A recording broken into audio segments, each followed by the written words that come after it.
designing your own model something to worry about, or could you use other people's designs as long as you get permission from them?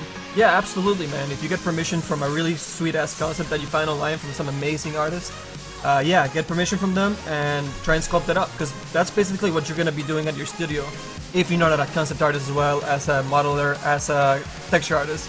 You know, not too many of those guys around, but essentially that is what you're going to be doing. So yeah, I mean, if you find a super sweet concept that you think is going to help you show off the amount of work and detail that you can do for your model, you know, all the better. And what's even better than doing that is ask for permission to use their concept as reference, and then design over top of it just a little bit. You know, change it a little bit so you can show that you showed that you kind of like design a little bit on top of that. You added a little bit of extra touch that will work better in 3D than in 2D. You know, to show that you can push the model farther than a concept artist can give you in 2D. As a top 3D artist, you have to know that you can actually evolve the character past the 2D aspect of it. The 2D is never enough.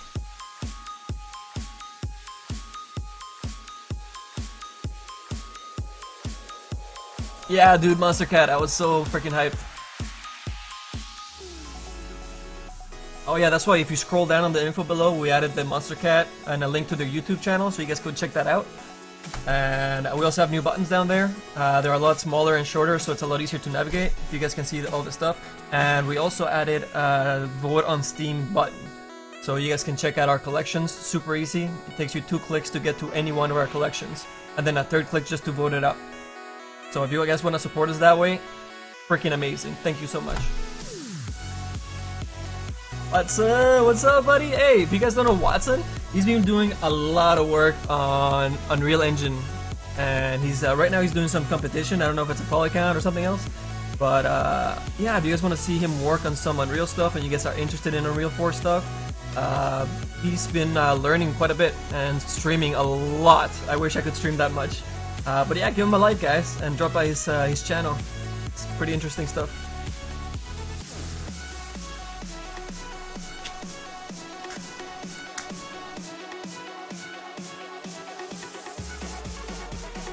No problem, Warder. No problem, buddy.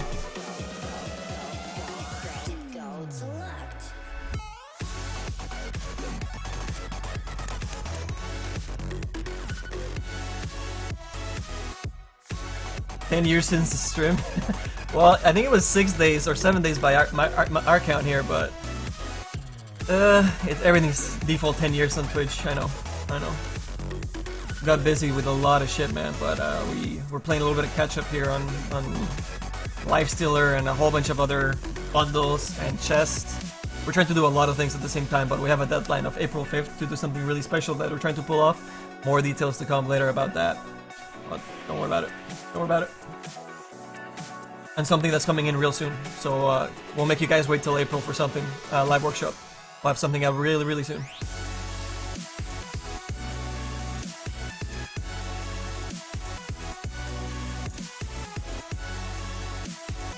Do you not like Monster Cat UI? I mean, we have Monster Cat and we have a lot of Royal Jenkins as well, so it's not just Monster Cats. There's still a combination, but you know, our library for music for the stream grew quite a bit because of that, which is awesome, I think.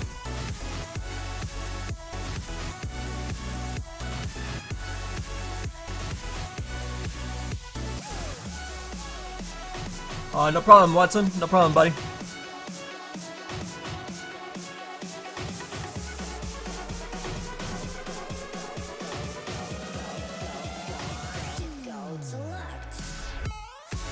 ¿Alguien me enseña a manejar Maya 3D? I would love to show you how to use Maya 3D, but I don't really use Maya. I know how to use it, but you probably won't see it on the stream all that often. But your best bet if you're new, hey Grunpit, what's up, man? Is to look at like beginner tutorials for Maya online, and if you get stuck, if you have any questions, then you know, just shoot us a question and we'll try and answer it. Oh shit.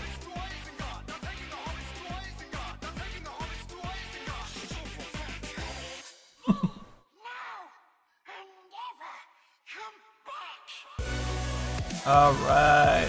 So is that Rao? How you say your name, man? thank you so much for the sub.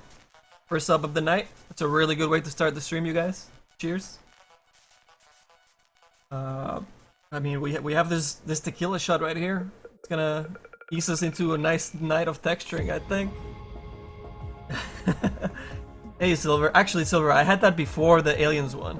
And then I did the Aliens, that and the follow for Aliens when we were gonna play Aliens Isolation. But we ended up being beyond busy, so we couldn't actually stream us playing any games, or really playing any games altogether.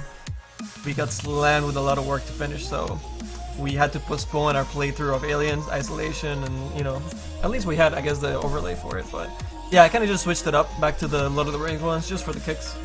And when I have more free time after April, we'll make some brand new sub animations and some cool stuff.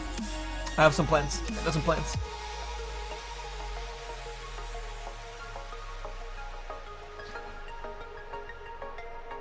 Oh shit, it's Fabio. What's up, buddy? Fabio. So Fabio's running a league in Peru. It's gonna be a pretty big tournament, more than anything. We're talking about doing a courier for them, which I'm trying to figure out. You know, you just heard me talking about the crazy amount of work that we had, and that's me still trying to figure out all the schedules and whatnot. So I think we'll be able to do one for you for, what was it, June? You said you had the deadline for it? So I think April I can get one of our artists to work along with me to do a courier or an item with a cool effect for it. So we'll figure out which one we gotta do. But yeah, I'll still get back to you, man. Arcana Abaddon. What?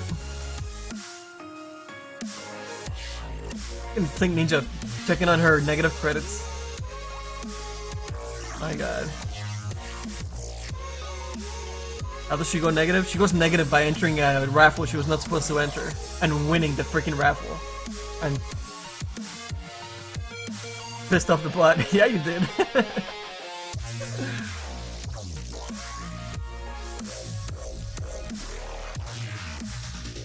June. Yeah. So June. So you would need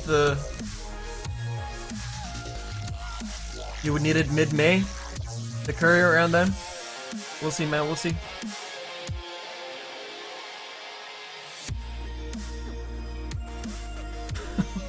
I did no such thing.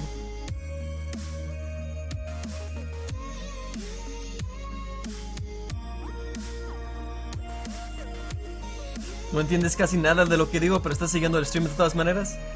Ah, tienes que aprender inglés, man. Hablamos inglés casi todo el tiempo aquí. Pero gracias por seguirnos. Aprecio. Thanks for following the stream, even though he doesn't speak a lot of English. Thanks, Germinator. Alright, let's do the shot. I was looking for some lime downstairs, but I have no lime in my fridge. So we'll just have, I guess, berry boost chaser. It's a big shot too. This glasses are a little deceiving.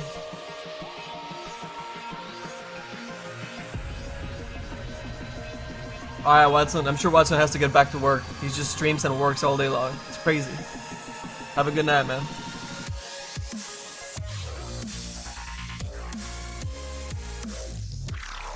Alright, fuck it. Let's go.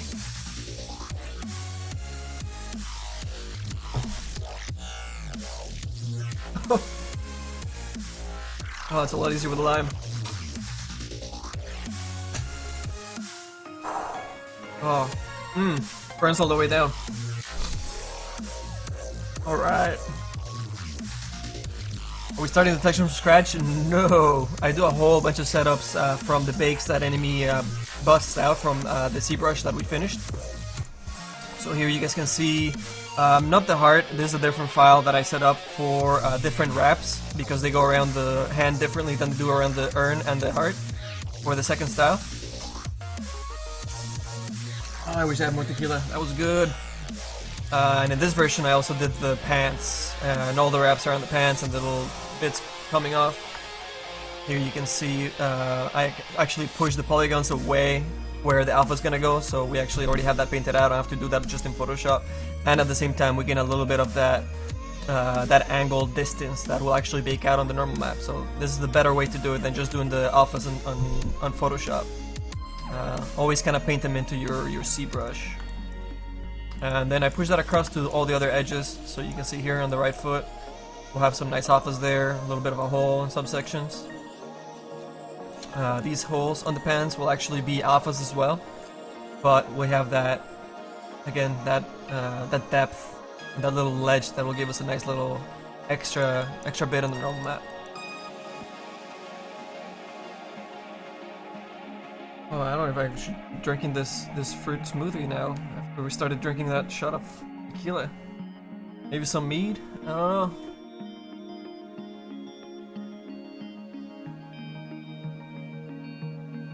Mexican. Fuck yeah, man. Gotta drink tequila. Molotov. Molotov's all about alcohol, apparently. More tequila? Alright. I think we have enough tequila for one more shot. But we get another sub, we'll get some more tequila for you guys. Aguante Mexico, carajo. The shoutouts. Oh man, did you guys see the Oscars?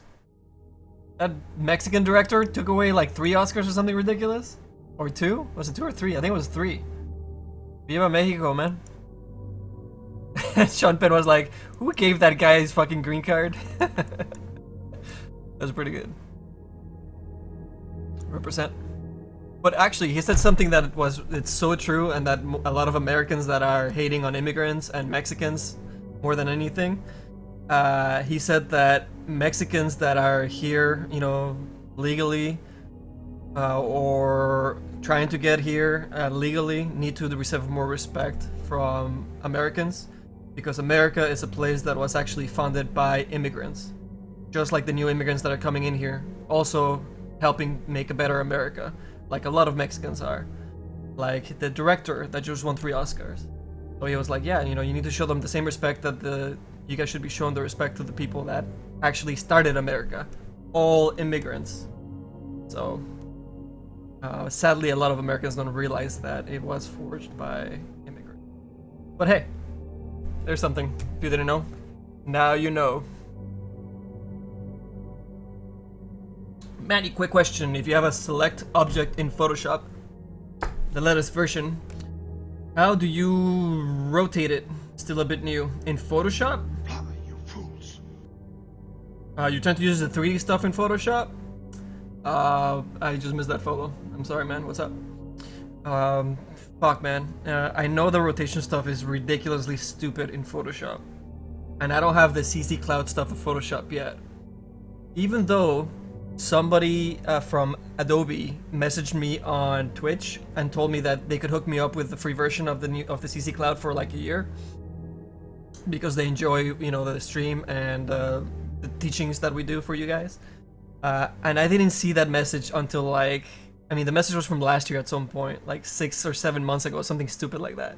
And Twitch's freaking messages have that other tab, which is supposed to be for spam. But no spam goes in there, or maybe a couple of spams go in there, but most of your mail is in that fucking other folder that's supposed to be the spam folder. So I didn't check that for the longest time. And yeah, there was a whole bunch of really important emails in there, or messages in there. So if I missed a message from you guys, I'm sorry. I also missed messages from Adobe, apparently. And I also missed a really sad message from... Do you guys remember Althena Queen? She used to be a regular here on LiveWorkshop. And I used to, you know, chat with her, and I sent her some messages trying to help her pick a Wacom tablet, and she get her started on streaming. She was interested in doing that, and she fell into a little bit of depression. And I found out since last August she passed away, and I don't know the details or anything, but I tried to reach out to her on Facebook when she was reaching out herself to other people and to myself. And we chatted a little bit on messages on Twitch. And I sent her a message on her Facebook, but I never got a reply from her. And I don't think she read it, but yeah, she passed away last August, and I wish I could have gotten to speak to her more, I guess. But yeah, check your messages, guys. Sometimes it's really important stuff on there.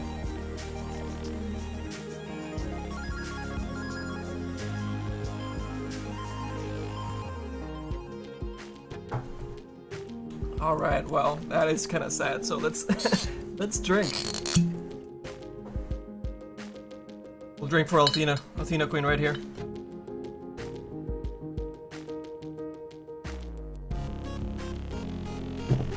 Everybody a cheer for Althena.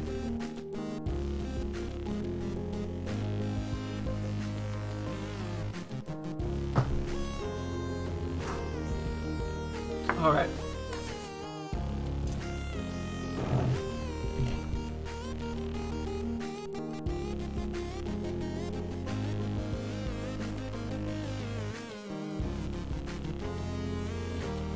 No, I don't have the tequila up here, man. The last tequila is downstairs, so we'll wait for a sub and we'll get the tequila then. Alright.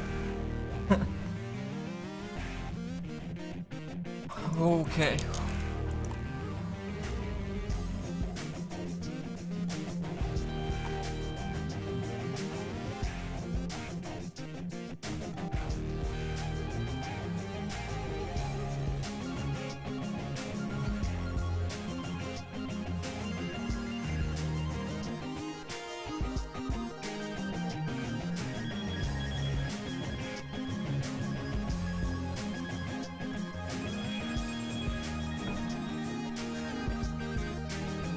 Power Latin, really?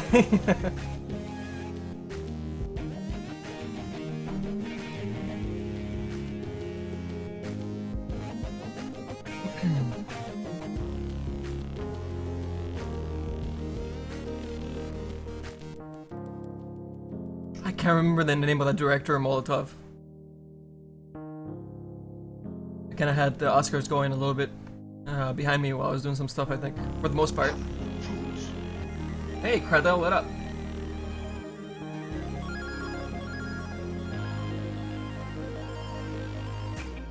And David, yeah, I can't remember the rotation stuff for Photoshop. I really don't use the 3D stuff in Photoshop because it was so crappy back then. I don't know if they fixed it in the CC Cloud stuff. But yeah, I doubt that is any different.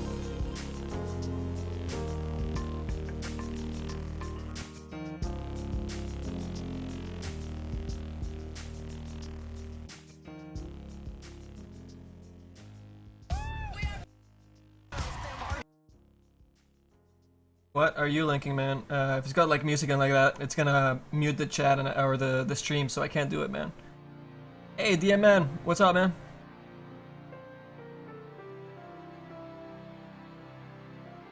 Hey, Rod, welcome in as well.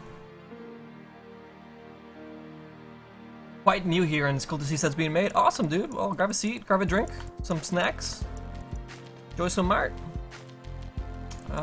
We were gonna jump onto the Midas today or tomorrow. Probably tomorrow, since today we want to do a little bit of textures. And also because I have no idea how I want to redesign the Midas hand a little bit.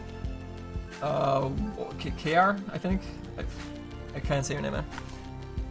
So like, I think tomorrow morning I'm gonna go through the Midas and kind of just sketch in where I wanted the divisions of the armor plating of the glove to go. And then we'll start the stream after that, because I need to kind of concentrate and like design it, you know, a little bit before. Just sketchy, a little bit of lines here and there, and then just from that I'll be able to then sculpt it live for you guys, and it'll be a lot easier for me that way. And trying to figure that out at the same time as taking care of you guys in the chat.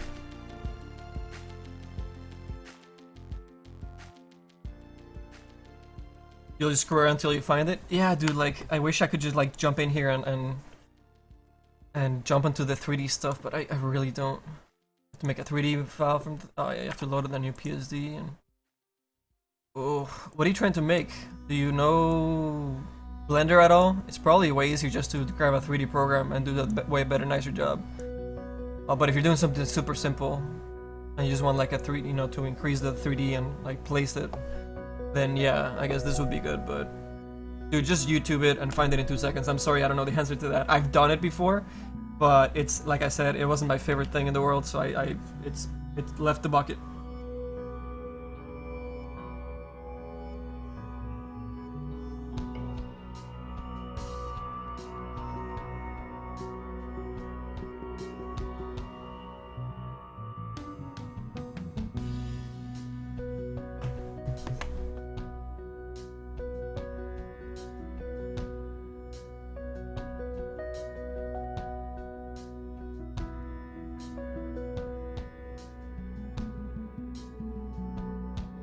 Oh, Molotov. I do know that band, dude. I can't believe I forgot. Yeah, I know Molotov. Frijolero. Yeah, no, I know it, man. I know it.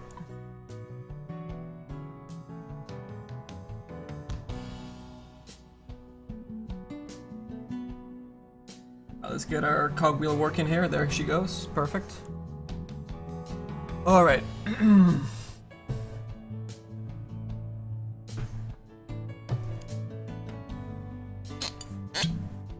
Just let this thing open.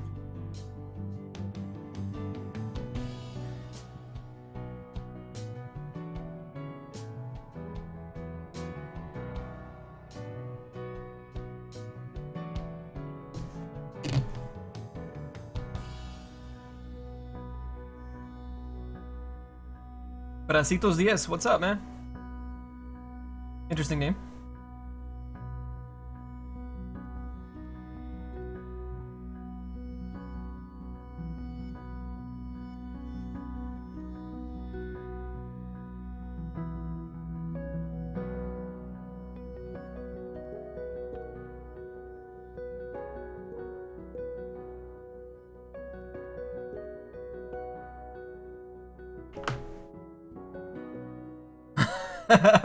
Big Ninja's ears perked up when she heard the meat open, the cork open up on the meat. We're gonna sit this one. The last shot was for Althina.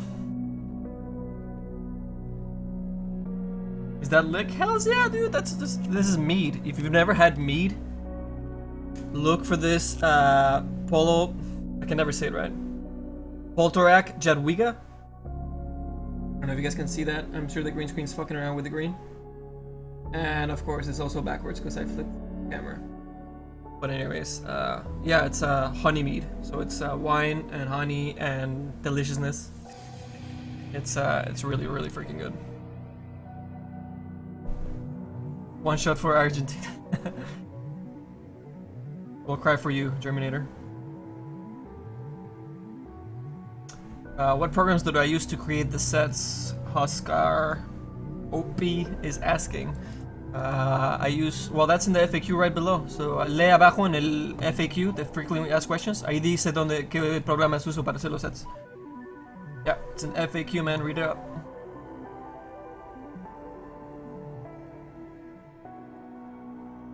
Oh, we got a few friends from Peru from the AAWQEA League. Awesome.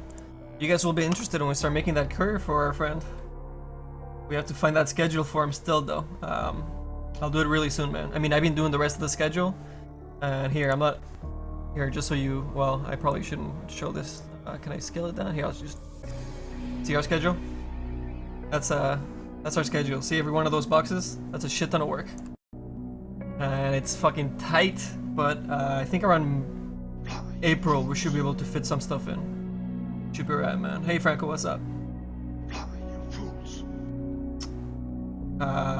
Huskar, man. Oh shit, follow train. What up, boss? Softimage, Photoshop, ZBrush, Red Octane. That's more for rendering shit though. Xnormal. Just to name a few.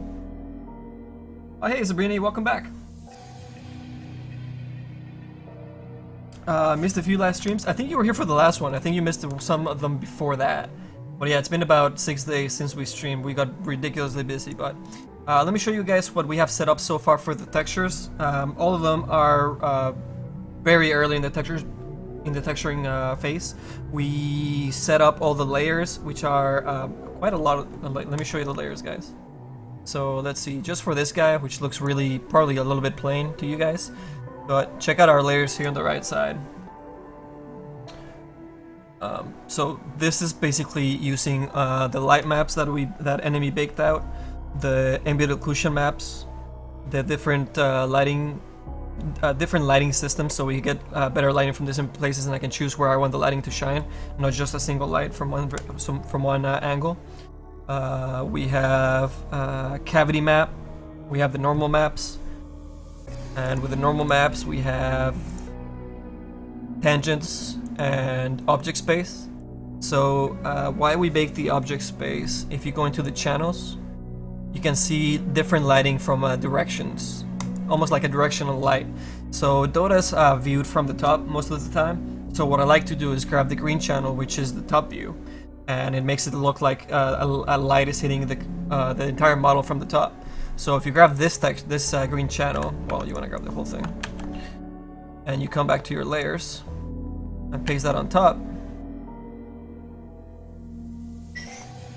So you can use this as a lighten or as a screen, and you can add some lighting to the top of your model just like that. And then you can mess around with the contrast or levels if you want to be more accurate, and intensify the light hitting it at the top. So that's a really smart thing to do with your object space normal map that Dota doesn't use, but you can use it in your textures since you already have all that resolution on your ZBrush and your high poly stuff, right? So yeah, so we use all that stuff, and with all those things combined, I put together this texture here. So if you guys take a look, I'll go right through all these guys, and I will hide each one of these layers, and you guys can see the process kind of. Oh, this one's I just kind of threw it in there from a different layer. It's gonna be where that's kind of bleached or stained the wraps. So that's what this one's doing. It's not doing a lot right now, but it's a good placeholder. And then on top of that, I'll make a new layer and actually start painting in details and do everything from here on out by hand, more or less. So that's our red layer. This layer is a hue saturation using a mask that I really contrasted out and bleached out. So the white is telling it to desaturate, the black is keeping the saturation. So I wanted to keep some colors on the shadows and take away some of the more saturated colors on the bright stuff. So the bright stuff will be a little bit more whiter and a little bit more noticeable in game. So that's what this particular layer is doing. Let's see, if I take it off, put it on, I don't know if you guys can see it, it might be too small. But see, only the color here is being desaturated and the green is staying there. It's not really being touched. So, I mean, it's not that drastic of a change, but you know, each one of these layers, all those little bits that you change and that I've learned to work with throughout the many years, they actually work together to do something really, really nice in terms of a starting texture that you can just start painting over. So that's what that layer did there. The next three layers are going to be color correction layers. So this one's going to be our levels, which I brightened out all the darks and kind of evened out the brightest brights and the medium brights. So see, that's what that's doing. The next one I did a color saturation, so I desaturated. It was getting way too yellow and way too red. And this one was just a color correction throughout, so I added some of the greens. See if I take it off and put it on. You can see the greens here taking over the shadows, as to what before it was just basically reds. And it was basically reds before because we had a color correction going over another level and another color correction before we flattened out the image. So every time you do a color correction and you flatten it, when you do another color correction on top of that, it's not doing the same thing. You actually are doing different settings on different values, because the color correction that you did before then changed the colors that you will look at into the next color correction. So you actually want to do multiple color corrections to do a really professional job on your textures. Don't think that color, you know, when you hear color corrections, a lot of people think that it's basically just at the very end, and it's like, okay, we're just gonna change, you know, this little hue to that, or do a color replacement, and that's not the case. Color correction works through your entire process of setting up your initial colors, and even throughout after you do the painting, the manual painting and everything. You want to color correct that all the way to the end.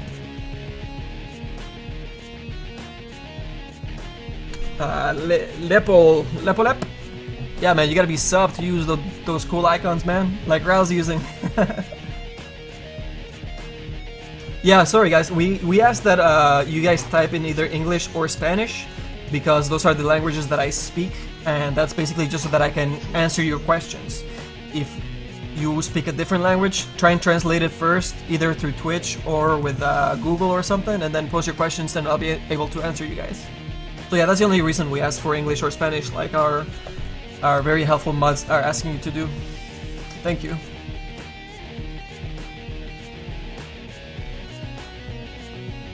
Our object space maps, also called bent normal maps, You know what, dude? I've never heard bent normal maps before. They're usually just called object space maps. Because they only work with they don't work with mirroring stuff. They're always looking at the world for their normals. Tangents actually use colors and do something more dynamic. So that's the difference between those two things. And that's why you don't see normal or object space maps being used in any game anymore, because people are you know, good quality textures and models use mirroring as much as possible without breaking the illusion that it's mirrored. And without mirroring, you end up with way more textures, way bigger space, and more memory being wasted. So that's the difference. Object space will probably be used more into the future, into the new console stuff. If nothing's mirrored, you know, they have huge texture resolution now, so you don't need to really be mirroring anything else if you're doing a more cinematic game. Obviously, for multiplayer games and the games that require a lot of smaller memory imprints, we'll still use tangents, I'm sure.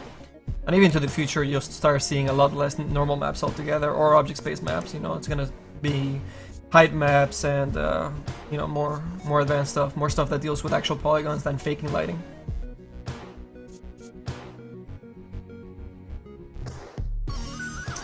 Drinking yogurt, Kappa.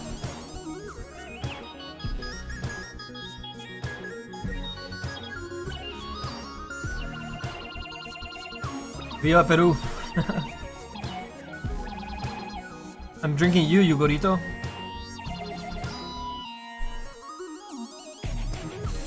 I did the schedule finally for the website. Well, I mean, the schedule is there, but it's not the schedule, the final schedule. We're actually gonna have a really pretty one that uses images, and we'll have other artists be able to use it so they can put their shows on there, and you guys can check out other people's shows. So we're gonna be promoting other artists and helping out the community that way as well.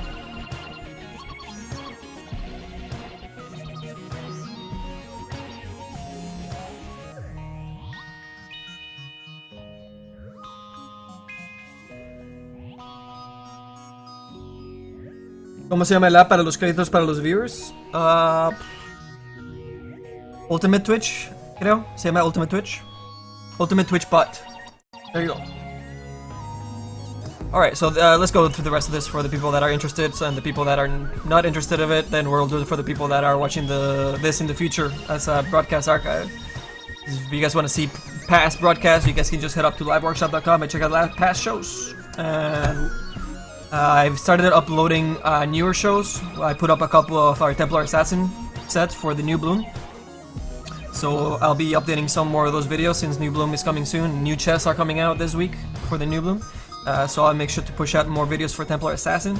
And past that, we have like another 80 or 100 or 120 videos to upload. So keep an eye out for that. We'll try to push those out sooner than later to you guys.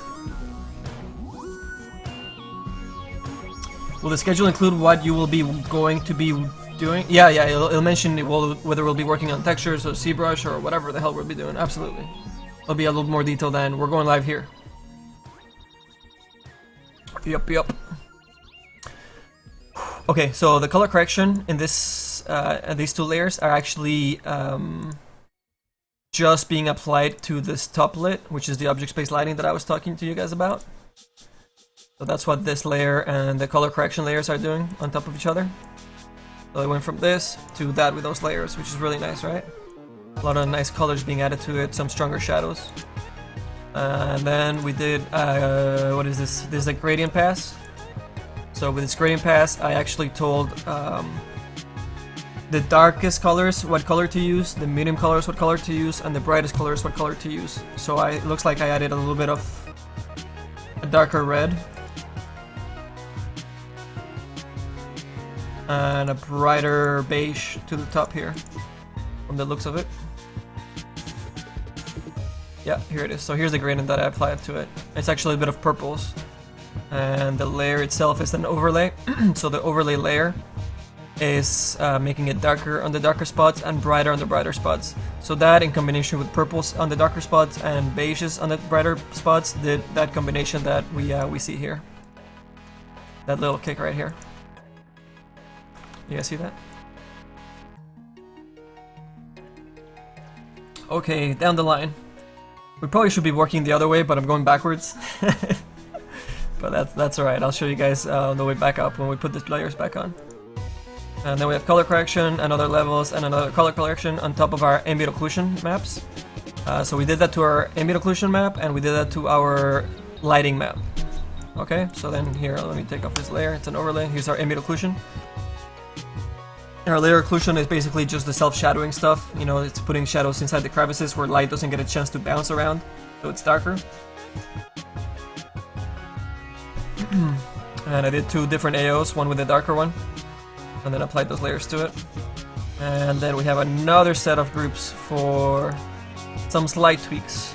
This is our cavity map, which is basically just doing a little bit of the really fine stuff that you guys don't really notice too much, but I put it in there anyways. And then we have another lit layer, it looks like. And then I have the ambient occlusion layers again. Well, not again, but it was the first time that I did the ambient occlusion. But then the stuff that I showed before was ambient occlusion, the second pass of it. But this ambient occlusion maps are basically brightened versions of them, so that I can actually control just the really dark sections, and then tell my layers to just add shadows to some of the sections. And then I can work with the lighter stuff separately, so I have more control. Is what these layers are basically doing. So that's why this layer is a lot brighter, even though it's still the same ambient occlusion layer. Extra control. And then there's a darker ambient occlusion layer, and then just an overlord darkness layer. Take those off one at a time. Let's see if I put them all on. This is changes that it did. It's subtle, but in the end it helps out quite a bit. See? Okay. Then we did a hue and saturation. So I changed it from beige that I started with to more of green, because we wanted to put a little bit of that blood, you know, seeping in a little bit slowly through each layer. And then we had our lighting layer. You can see our directional light here. Hey, Weedroy, what's up? There you go. And this layer actually has some nice greens and bronzes from the material that we baked onto it. And then we have another gradient here. What is this gradient? I don't think I'm really using this one too much. No. This would have the green and the darkest and the beigest and the brightest, but ended up doing that later. So yeah, basically this is what I started with. It's just that our lighting layer, our color correction, our ambient occlusion, slight tweaks to make just the shadows a little bit darker, and a little bit of added reds to those. I'm going back up, by the way, right now. Our ambient occlusion map to really punch in where the darkness falls. And then we did color correction and levels, which is brightness and contrasts. On top of that, to brighten it up and add color to the shadows, so it's not just black. You never want to use black. Always give your shadows a little bit of color. So what we did here is add a little bit of reds to our shadows. I mean, it's super obvious, right? Day and night. Looks way more beautiful this way, more illustrative, more professional. Don't use black for shadows. Then we did a gradient to control the whole image, you know, like I was saying, the darkest colors, and give them a color and darken it at the same time. And then use the mask, inverted mask, to tell it that I actually just want to affect the dark shadows, because this was just our ambient occlusion map. So let me show you what this actually looked like. This is the ambient occlusion, right? Looks normal. I flipped that and I used it as a mask, and that mask is saying, okay, we're gonna use this purple, because that's the darkest darks on the image, or anywhere below that layer that we see over here. And it's pretty much ignoring anything over here because of our mask, because that inverted it, right? So anything that was a shadow is actually picking up a little bit of that purple now. And because it's an overlay layer, and I keep that at 100%, it's pretty strong, so it's actually going to darken and add a little bit of a purple or red in this case, because it's overlaying, and it's mixing with some reds and beiges, right? So that's what this layer is doing. Nice little darkness with a little bit of extra color kick to it. Then we did our light pass on top of that. Right here you guys can see, it's very drastic, but we lessen it up as we move up into the next ones. What's up, Zeus? I did another layer on top of that to even punch it higher. And on top of that, I did the color correction to add the colors to it. And then I did a levels to get rid of the super darks and the super brights. Okay, and I flattened that a couple times. I color corrected and leveled again. And then I did the hue to kick out the saturation from the brightest stuff and keep the saturation on the bottom, on those greens that this past layers just added there. There you go, yep. And then we can start doing our painting, our manual painting on there. Paint.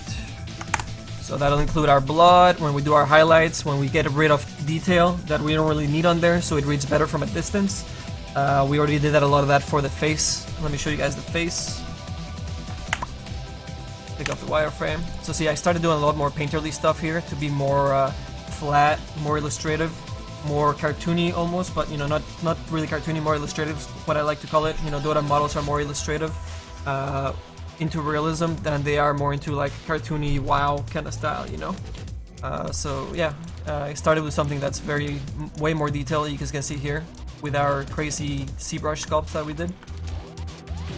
Okay, all this detail got baked out into our texture now, and we have really good color separation on our shadows and our brights. And now we just we have full control over that throughout the whole thing, through all those layers that I just explained. And now it's just going in there and maybe brushing out some of these lines, you know, so maybe it reads better without so many black lines across it. Maybe we kill a couple of them here and there. Maybe we merge two of the bandages together so they just, you know, create a better shape, and you can actually see that it's more of a bandage from far away than if you had too many of them. If too many of them, it becomes very noisy. You get lost.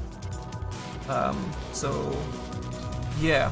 From here on out, it's basically just painting by hand and making it look pretty. I mean, I did that for this and for this item, for the arm item, for the back item, and for the urn and the heart. So I did a lot of the technical stuff, which is the boring stuff that you guys probably don't want to see me set all that shit up, and I don't want to be streaming while I set it up because I need to kind of concentrate and get it done as quickly as possible, even though it's not very quick. So yeah, I mean, that's why I did it off stream, but I just explained how I did it, if anybody's wondering. We're not hiding anything from you guys. Full disclosure, we want you guys to learn and to get fucking good at making models. And if you're not an artist, then just to learn how models are made. And people enjoy both of those things. We have people from both columns here at LiveWorkshop, and we welcome you all. And actually, the people that are not artists or are not trying to learn, those guys even collaborate and try and shout out ideas because they're gamers, right? And they love games and they love art, even if they're not artists themselves. But they throw out some really good ideas sometimes. So yeah, a lot of love to you guys, man. Thank you for being here and being part of the live workshop. Hoorah! Rattler, welcome back, man. What's up? Watson, did you host us or some shit? I've been missing a lot of follows. I'm sorry, you guys. I've been explaining a lot of detailed stuff, and I wanted to do that shit in one shot, which I think I did fairly well. I don't think I missed a lot of layers. I even went backwards and then forwards. So if you guys, you know, this will be all recorded, and people can watch on the past broadcast and follow along, hopefully very easy. And if they get stuck somewhere along the line, they can always post on our forums, liveworkshop.com, and we will try and help you out while we're here.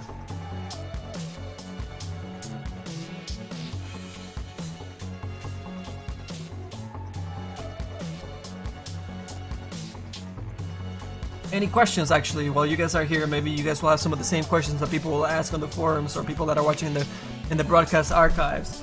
If you guys have a question about that whole process, shoot out your questions right now. I'll answer them. If not, we'll jump in and start painting by hand.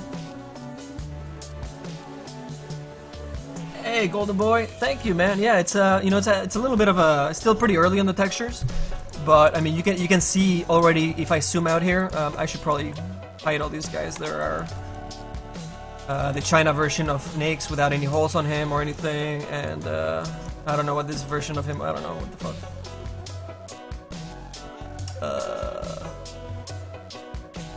There. We're gonna select those guys, and do I not have a toolbox on here?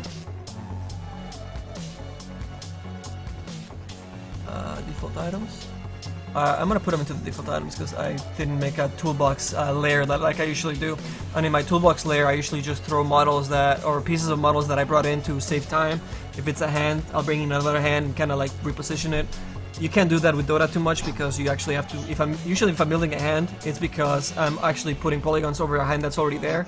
The hands are usually not really removable in Dota, but every now and then you get lucky. Hello, Phantom Fun.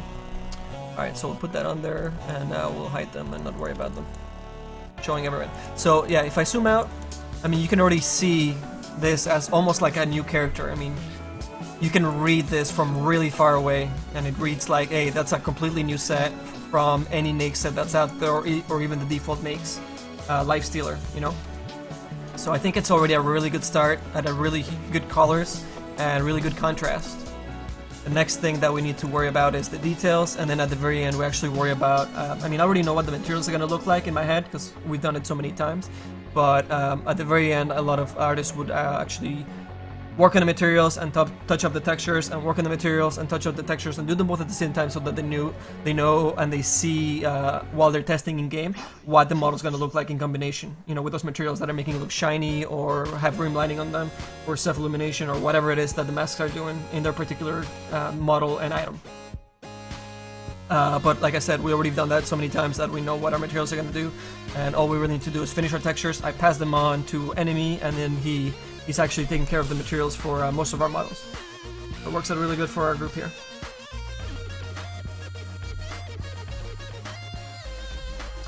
Just curious, have you ever hung out with Reeves and other people like Jinben before? I don't know who Jinben is. I know Reeves, he's actually a good friend of mine. And yeah, absolutely, man. You become friends with that group, and would love to play some games with you sometime. Oh, that's awesome, dude. Yeah, actually, Reeves was sending me an invite to come play earlier today, and I had to decline because I was actually submitting a new model for something that's coming up really soon. So yeah, absolutely, man, that'd be cool. And we'll come April or after that, we'll start doing more sub games as well, so we can get a little more Dota, more video games on the stream as well for you guys. I am both an artist and a gamer. I know good artists. Alright. Right on, Steven. Steven HD. Hey, Pablo, welcome in. LiveWorkshop, do you have any idea what color teams you're gonna go with for the TA set? Color themes for the TA set? You mean the set that already finished? It's done, man. It's finished. It's submitted. It's in the workshop. There's an ad running every now and then on the top right over there. Here, let me. What's the command? Vote TA, I think. Capital. There you go. Right there, man. Click that link. You can see the finished Templar Assassin. And there's GIFs, so you can see the animations of the cloth all moving with physics, and her super long ponytail moving about. The detail on the dress. Yeah, it came out really well. We're really happy with it. Good job, team.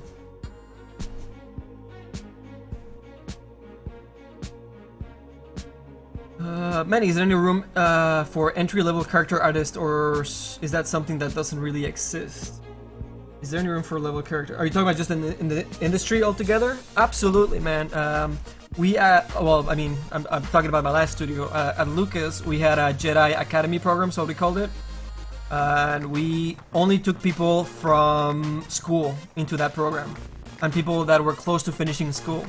So we interviewed via webcam if they were from a different country, or we actually brought them in if they were a little bit more local into the studio.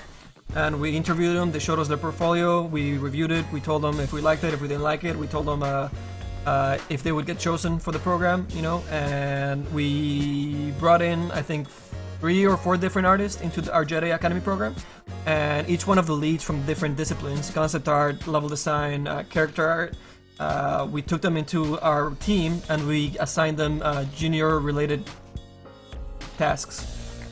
And as they're doing those tasks, we overlooked them, we taught them, we introduced them into the entire working environment of a AAA studio, and they learned a lot. And by the end of it, if we really liked somebody that worked really well with the team, somebody that took a lot of criticism and worked with it really well and improved and could do different things and diversify besides their own skill set, we actually invited to join the team, and we hired them full-time. And one of my really good friends, concept artist, Jay, we ended up picking him up at LucasArts. And he was, you know, he learned a lot, and he's amazing, and now he's working in another studio. And yeah, man, I mean, there's definitely room. Some companies do that, some companies will have different programs, you know, they'll have like an intern program. It's basically what the Jedi Academy program was. Yeah, those are good opportunities to get your foot in the door. I don't know if there's many of them, but there's some.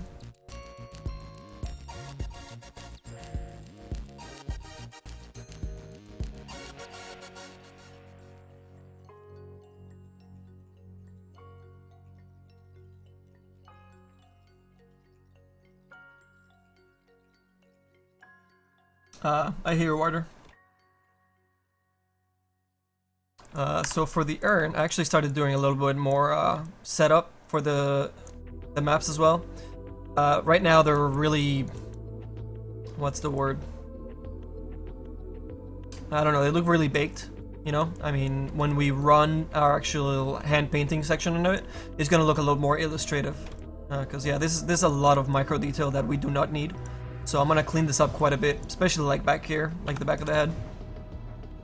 And obviously clean up this this material because it's not mirrored over here, and it is mirrored up here. So I need to clean this up so that it matches. Won't be a problem, it'll be fairly easy. But yeah, I need to clean this up so it's readable from far away a lot more than, you know, this close up. But it's a really good start, you know, to start painting on top of. You know, it's like 60% there. From here on out, it's just being clever about how you want it to really come out into shapes more than details. So it's nice and readable from this far away, and then when you zoom in, you see some of the smaller details, you know, but you know, not to this degree. I'll probably join a lot of these little pieces together, clean up some of the rendering errors, because that happens with lighting maps, right? You're gonna get some errors that you're like, what the hell? That should be smooth. So yeah, I'll just paint over that stuff by hand, and we'll make it look really good. But it's already looking like really old gold, you know, like damaged, corrosed, rust. I don't know if gold doesn't rust. Just aged. Good word. And yeah, the same with the heart. We haven't really touched the heart, so we'll make that look pretty as well. Add highlights and all this color correction stuff to it too. Started doing a little bit of a gradient on the arm item here. You can see, so we can start matching a little bit of that, his blood on his arms that he's got, the life stealer. And fade it out as it goes up to his body. And it starts merging really well with the rest of the model. And then also started killing that red the farther it goes away from the body at the same time. These are going to be alphas in here, so there'll be holes. And I'll cut out these bits as well so it looks more tattered. And more broken. And with this guys, I'll probably cut holes into some of these guys. Show the foot. Cut that out there too. You know, all that came really from looking at the Naix model and seeing, you know, the decrepit holes that he had on there. You know, throughout his body. I wasn't really planning on doing any stuff for the wrap, so when I saw it, I was like, you know what? I think we can kind of merge both of these two designs together, and put those same zombie-esque, you know, kind of damage onto the wraps as well as the body. So that kind of united the whole model together and kind of made the whole model rhyme together with these circles of decay across the whole model.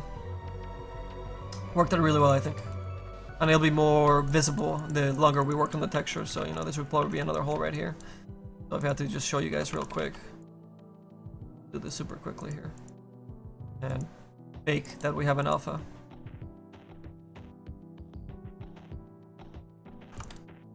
It'll be something like that. And that will shadow, so that'll be a little bit darker in there too, but you know, start showing, you know, we'll have another hole there and another large hole there. Oops. Probably cutting this way. Or this way. This was an alpha as well. Just for illustration purposes, you know. You see that hole there and it's showing the pants underneath kind of thing. It works out.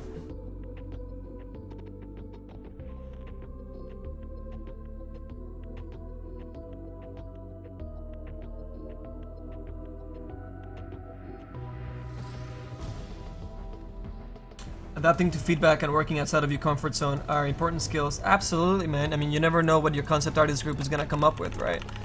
And the more you know and the different styles that you're able to do, the better.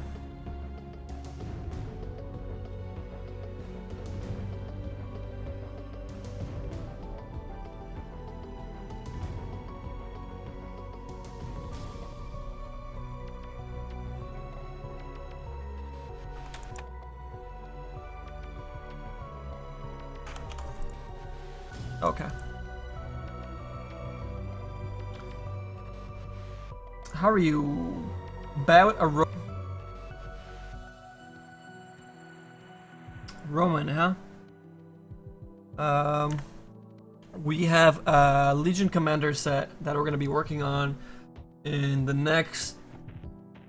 Shit, man, I think it's in the next 2 or 3 weeks. If I'm correct about our schedule. Still a little fresh in my head. But yeah, 2 or 3 weeks we're actually gonna be starting on a Legion Commander set, which I already blocked out in low polygon. So we'll be finishing up the low poly touch-ups to it, doing the UVs, and then throwing it into ZBrush to do the sculpts. And yeah, we'll be broadcasting that shit live. So you guys make sure you tune in for that. It's gonna be good. And I don't want to say Roman, but it's close. I think you'll like it, man. I think you'll like it a lot. Do I have a concept for the Naix, or do I make up the concept as you go? I had the concept in my head before I started, and then I modeled it in low polygon, and then I threw it into ZBrush, and then I continued the design in ZBrush for more of the detail stuff. But by that point, I already have most of the silhouette and the main design already kind of ironed out in low polygon. So that's how I work, since I can just rip it out of my head. I don't need to do a 2D concept any longer. Alright, Rattler, peace out, man. Manny, what's up, dude?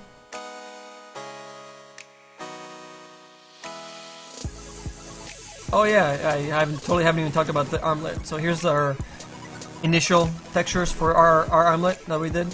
So see if we move this textures, you can see I baked, well, enemy baked a lot of the shadows into the model. And then I've been texturing it quite a bit, but yeah, they were just black, you know, with ambient occlusion, 2 different ambient occlusion maps, one with, one without, so we could pick and choose and do the best job possible. And I added some glows and the different colors from the dark purple to the bright purple, like gradient. Start mixing into a little bit of a red towards the bottom, and kind of feels together, you know, it's more illustrative. You know, it's not just like this is purple and that's the material. No, we're adding those reds towards the bottom, so it starts mixing with the same gradient that you guys see on the Naix mesh itself.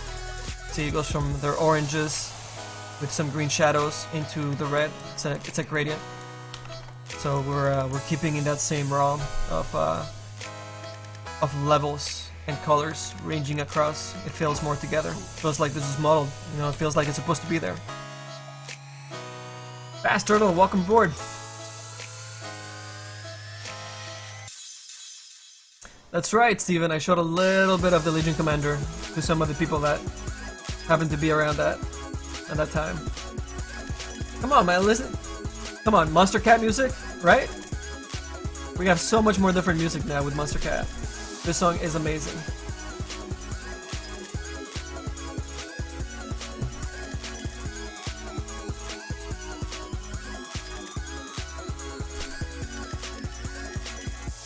Oh, what is that? Looks like a bake error. We'll have to fix that. I think that happened because of this dude here. Yeah. But we'll have to brush that out. You don't notice on this side because it's covered up, but it got pushed into our light bakes. So I have to go in there and brush it out. Because it's being used on this side as well. Save memory space. Or texture space. But I changed the polygons, if you guys notice, from left to right. This is our RM item. This entire thing is for our RM item. And it looks fairly different from each side, right? One side has less polygons on the biceps and has completely different looking wraps all over the armlet as to the right.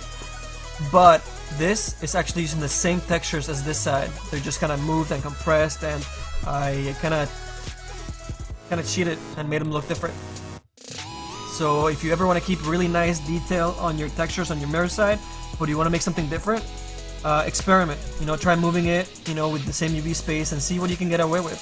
And with wraps, it works really, really well, because even if you scrunch them together, they still just look like wraps, right? That's what they would do anyways. I mean, you can't do it so much with like, with more detailed cloth or with metal or hard objects, because those textures will, you know, get destroyed. But it works really, really. Actually, you could go with cloth, most cloth. So with cloth or wraps, or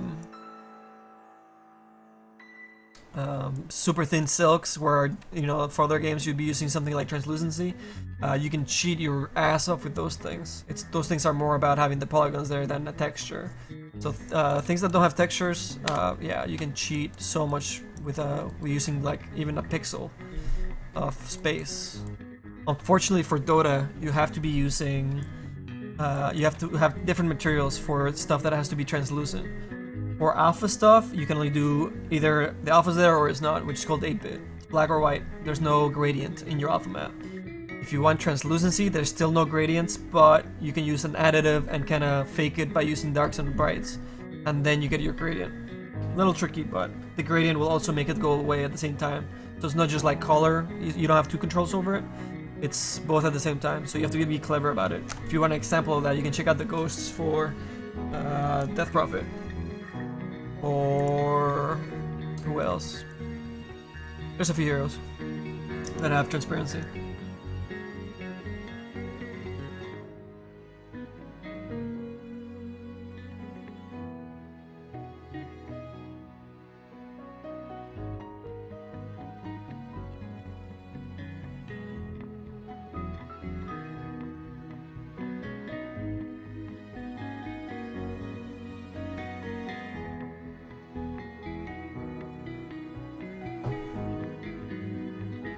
Alright, let's work on some textures.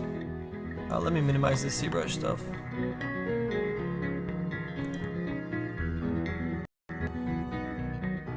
Oh man, I almost got the same pose. Here, let's try and get it.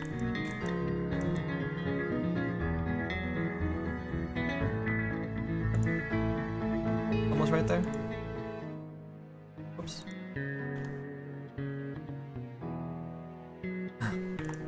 Right?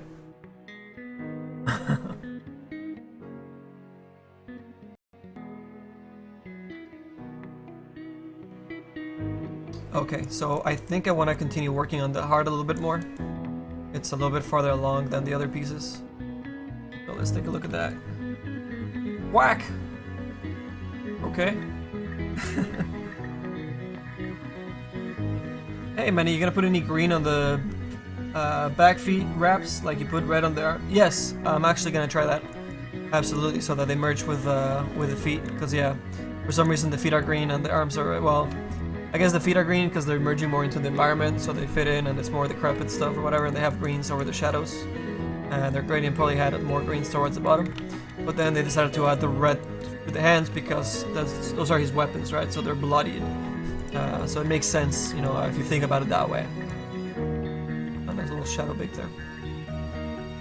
But yeah, we'll definitely be adding some greens and more detail to this. And right now it's pretty bare bones.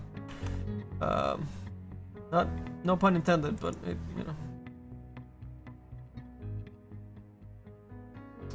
Put the armlet on the left hand. You don't use your watch on stuff on the right hand, do you? Really? Really? I don't think they had watches back in Egyptian times, man. Oh! I'd like to see a set for Clinks. Actually, we've been brainstorming for Clinks a little bit, and we're thinking of making a pirate set for Clinks. So yeah, hang tight for that, man. I'm not sure when we'll get to that, but we have something in mind for it. Alright, let's take a look at the heart.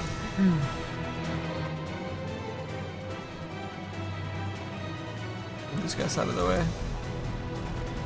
These are pretty early placeholders.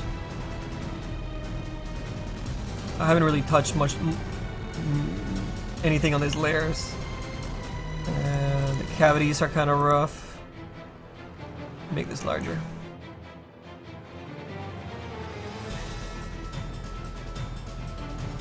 Our cavity maps. They do a pretty good job. Let me see if I can kind of duplicate it and filter one of them into a blur, into a smart blur.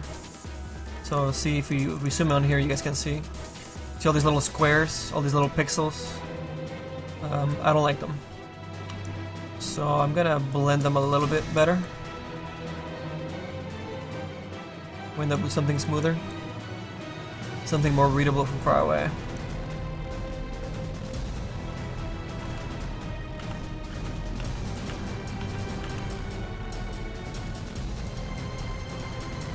And we'll probably push that across a couple of different places.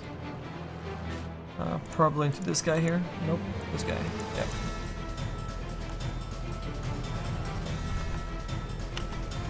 Yeah, see how dirty this is right here? If you guys can see all these pixels. See how we just cleaned those guys up just with that filter. Let's see, we probably need on the heart too. The heart's pretty pixelated. And we want to clean it up. Yeah, see that cleans it a little bit.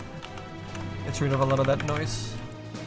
Not as visible far away, but as a whole, you see like all these guys get cleaned up. It's a good thing. It's a good thing. Let's see our ambient occlusion. I think still the other layer is doing that stuff. Yeah, we'll have to clean that up by hand, I think. And we want more of a shadow in here too, so we'll have to do that by hand as well. Get in there and start painting. But that's definitely a lot better. Let's see here. This will get updated right now. We have a way smoother section now to start painting some highlights and shadows and clean it up. Getting a little more of that illustrative look that we want. Getting really dark over here too, so we'll have to clean that up. Add some red. This underlaying, maybe some purple. Because this is supposed to be on top, this is supposed to be on bottom, and that's gonna come out a lot better when you see it with materials and with the normal map and all that stuff. Right now you're seeing straight flat colors, so it's a little deceiving of what it's actually going to look like. You're not seeing all the crazy detail that the normal map's going to bring out.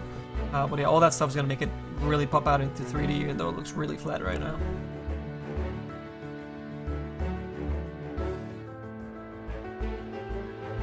Yeah, dope, just curious. Think it'll look really cool. It looks great so far too. Coming a long way. Oh, thanks, Gregor. Thank you, man. I really hope that UTA set makes it into the new Bloom sets. A pirate set for Clinks? Oh my god, I would love to see that. Oh, blah, blah, blah. Yeah, dude, we're definitely gonna make one. I just don't know when, but dibs. Anybody's watching the stream and they're like, oh, I'm gonna make that right now. Don't fucking do it. We called it. Dibs. Dibs on that shit. That's why we don't share ideas of the shit we're gonna make. Some people steal them. Don't be that guy.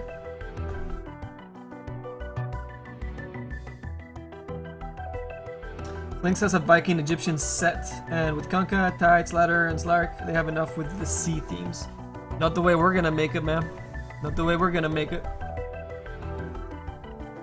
Remember, man, whenever we make a set, we make sure that ours is quite different from anything else that's out there. Even if it's the same theme or whatever, we will push ours away really, really far. LiveWorkshop, I looked below. Good stuff, man. Reading the details and the stats below us and all the buttons and the links and the support and all that stuff. That's great. Thank you. We don't have a fixed schedule. We do not have a fixed schedule right now because we're doing so many different things every day. And not able to stream everything even at this point because we have a crazy deadline of April 5th to finish a whole chest. A whole chest, you guys. We have a 5 full set wolf.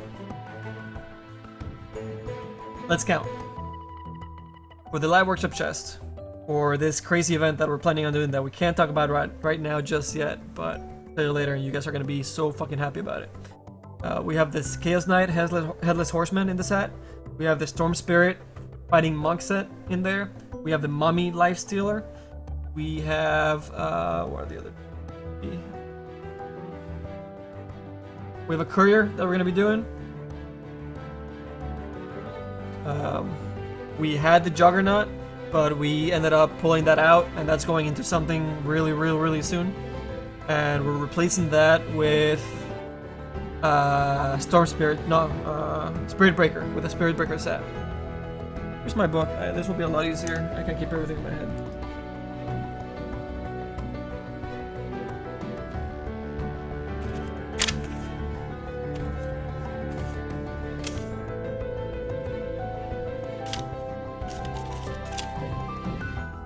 Let's see. Oh, right. So Storm Spirit, Spirit Breaker. There's so many spirits in the fucking Blood Seeker. The Chaos Knights. The Blood Seeker is the Jaguar belt one. That's up on the website, or was on the website. I think it's the rotation now. I'll show. Oh, we gotta talk about rotation stuff and Promomoto, the artist.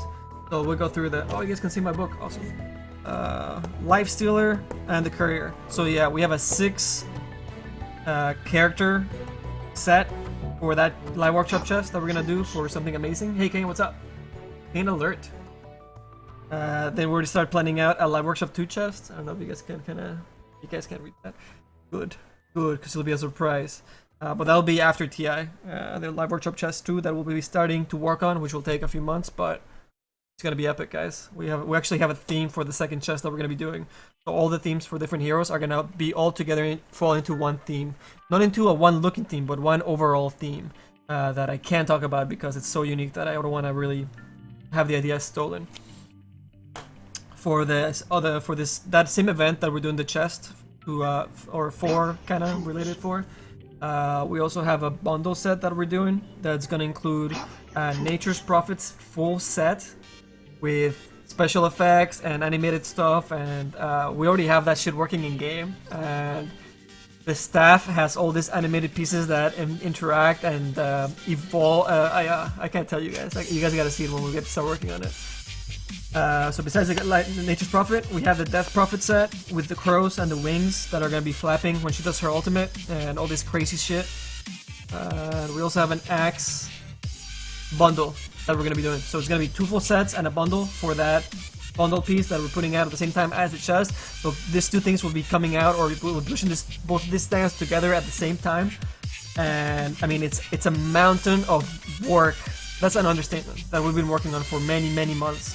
But we're putting it all together and pushing it at the same time, and hopefully Valve and you guys rate it up and you guys love it, and we're able to push it all that together into this event that we're planning out, and it will be amazing and it'll be worth all the months and sweat, blood, and tears that we've been pushing through the past months. And then there's TI5 stuff that we'll be working on after April, and that's going to include something that I'm not allowed to talk about. It's going to include pro sets for players.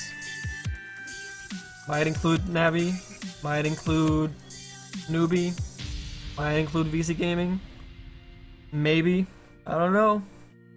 And what else we got? We're still gonna push out that Lone Druid set that is waiting for Admiral Bulldog. So I think we're thinking that once Source 2 drops, we're able to push that out. And then we have, I mean, you guys can see my book up here a little bit. This page and this whole page is ideas for other sets that we already have kind of like in my head a little bit. But those are kind of still in the back burner. So, a fuck ton of content coming from LiveWorkshop team to you guys. Pretty fucking amazing, right? A lot of interesting stuff on there.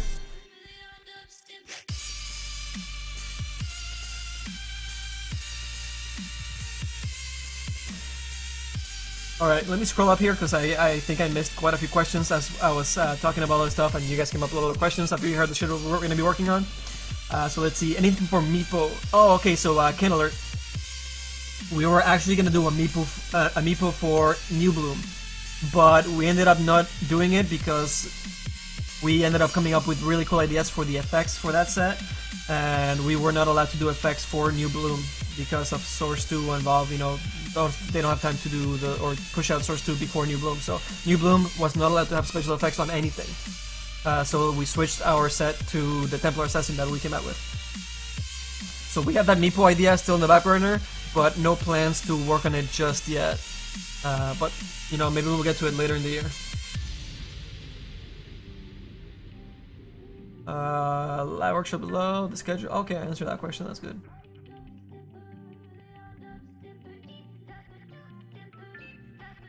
This set is so terrible, I might buy it.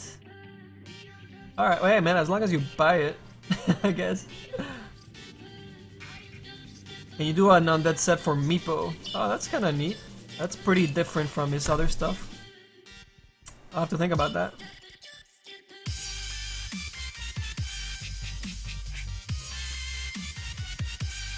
Sorry man, I'm watching on Xbox One. Oh, shit. You got Twitch on there? That's interesting.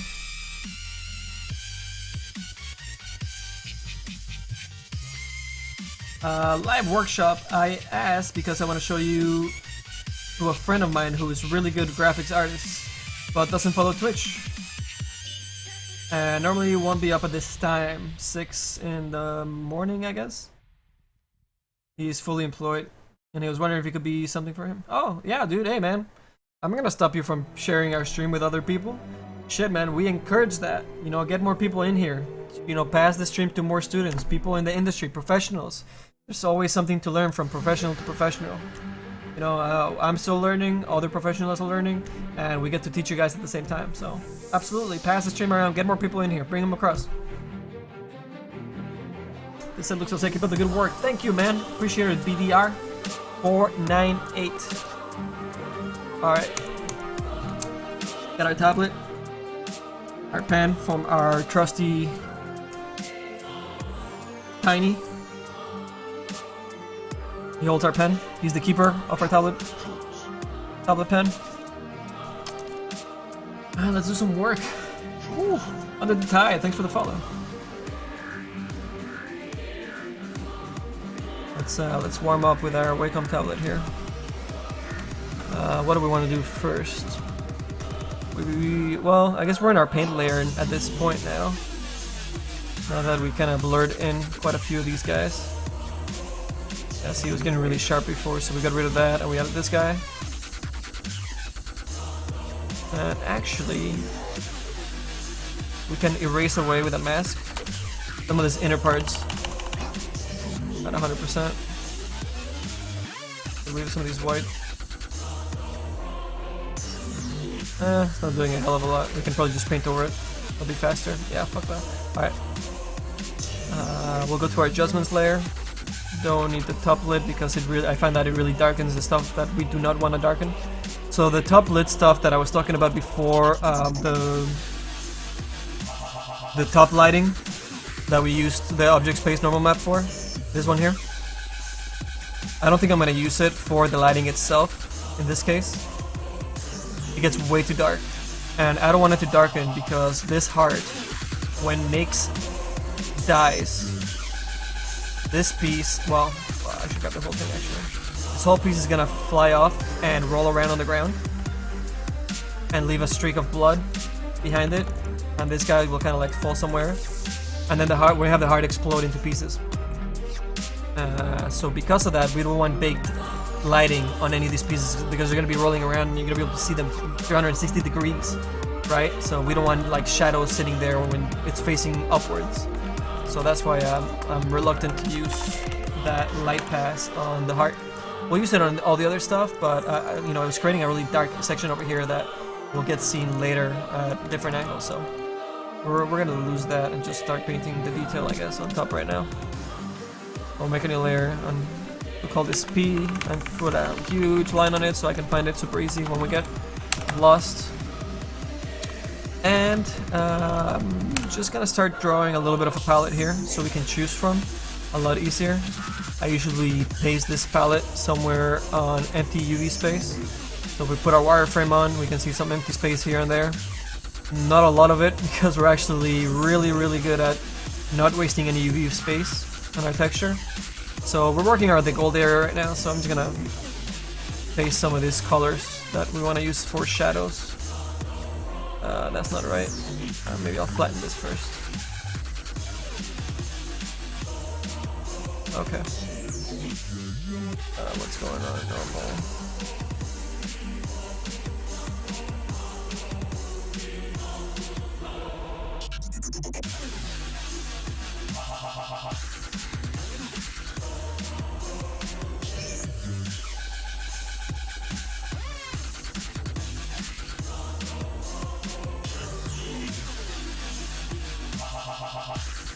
Adjustments were an overlay. I was like, why is it doing that?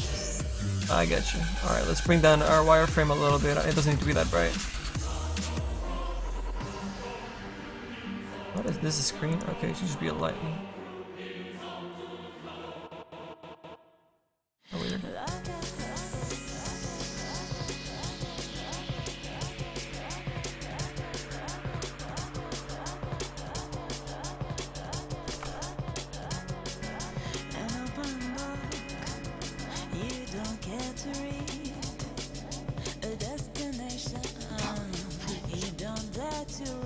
Hey man, thanks for that follow.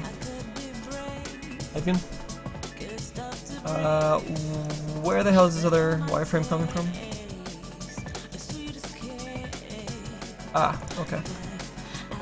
So flatten that one more time. Okay. So now we can color choose here. Without choosing the wrong color because of the other layer. Alright, so let's see. Our darkest color that I'm going to use for the gold is going to be one of these browns, purple browns maybe, something like this. So let me just paste that on here. 100%. Our brightest bright is going to be probably the white. Paste that on there. Another bright yellow is going to be something we'll use for highlights. Maybe something like that. Oh, that's actually even brighter. That's great. Put that farther to the left. Let's see what else is really bright. This is one of the brighter stuffs. Flatter, brighter areas. So we'll put that yellow on there. And what's more of the middle space color? That, and then the darker one, pull right in there. That's pretty good. There's also some purples in here. Every now and then we see some purples. I'm gonna put a dark and a bright purple. And those are pretty good colors to go with. Alright, I usually like to paint at 60-60. So if you use your brushes, 60-60 on this 19 default brush. Really nice middle ground to start with. Save our work.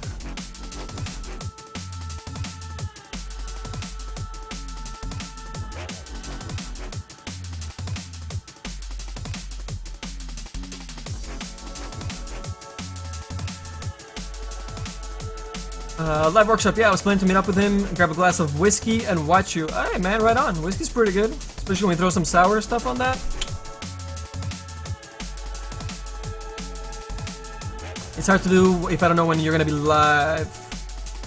I know it's hard to keep a schedule if you have other stuff to do. Yeah, it's super hard for me because I do so many different things with the LiveWorkshop and the group and the team and the website and the designs and the programmers and the sets and the design and the high poly and the low poly and the texturing and the art direction and the screenshots and the thumbnails and the updating of the website and the videos and the YouTube videos and the Twitch videos and the editing of the Twitch videos and contacting pro players and talking to a star ladder, and that's just a little bit of the stuff that I do. And there's a whole bunch of other stuff that I didn't mention. Nice theme for Lifestealer and interesting. Thanks, man. That's what we're going for.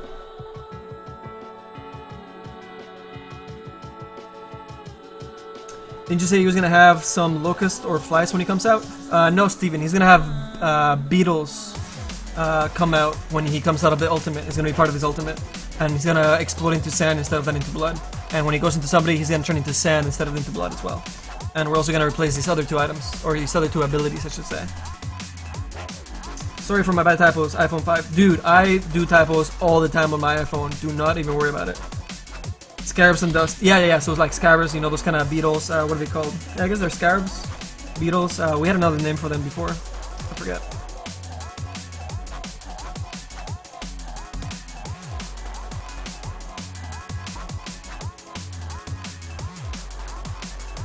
I already voted for all your sets, Manny. Hey, man, awesome. Yeah, if you guys see right below to the right, we have a brand new button. The one with the green that says yes and has a little thumb in it.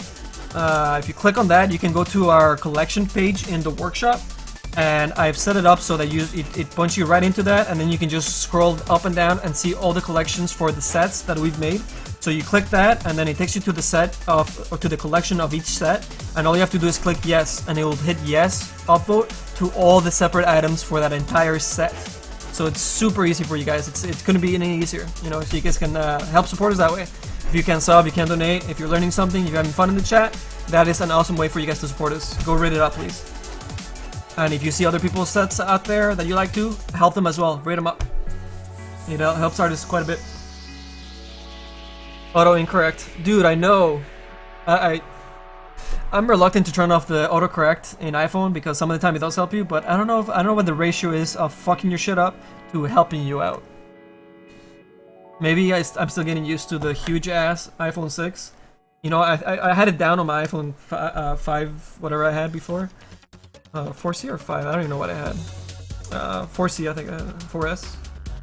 Why am I saying C? But yeah, with with the iPhone 6 Plus, like your thumb doesn't quite reach all the way and the keys are larger, so all the stuff that I had memorized in my head for how far away all the letters were from one another, that's gone. So even more typos now.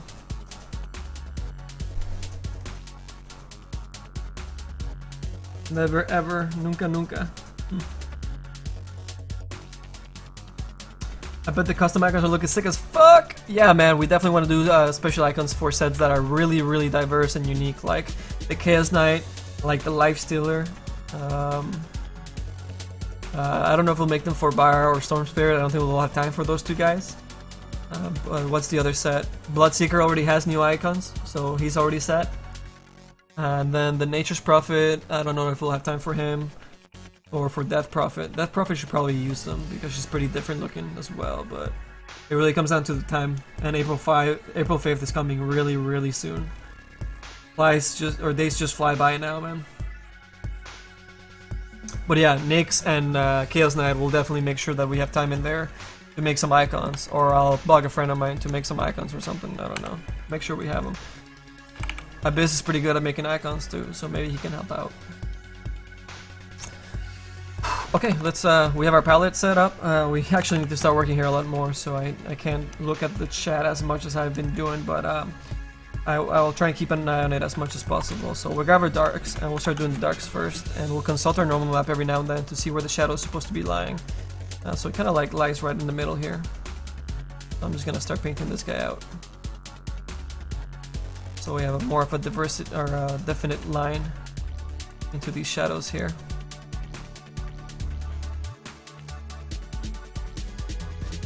And we'll, at the same time, we get rid of the darkest darks, which are getting a little bit into the black, which I don't like using.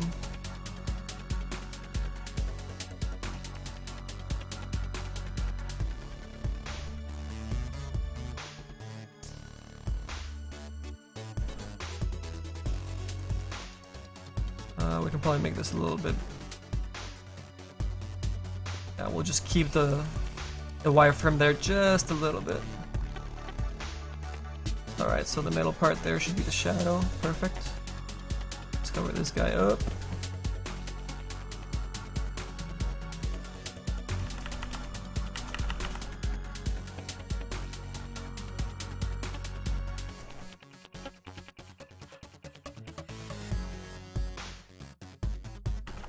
And we'll get rid of this baking errors that occurred in the cavity map, which is normal.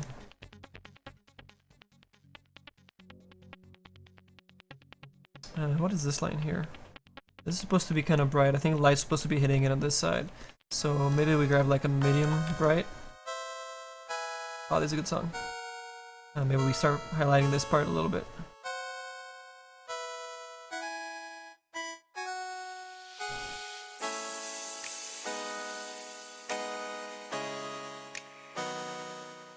See, I mean, this wasn't any of the bakes or anything, but if you think about it in 3D and you look at the normal map, you can realize which parts should actually be picking up a little bit of light, and by contrast, the other side should be the shadow. So shadow, light, shadow, light, shadow, light. And just consult your normal map every now and then, you'll be good.